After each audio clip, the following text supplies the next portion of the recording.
Ito po guys yung Masigla. Yan. Nakailang beses na ako dito sumakay.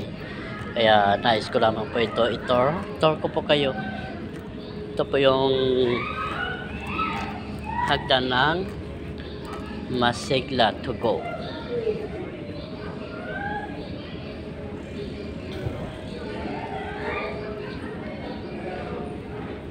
Doon po ako sa baba. Napakaganda rin po. Tsaka napakalawak po yung kanilang ano. Marami po kwarto.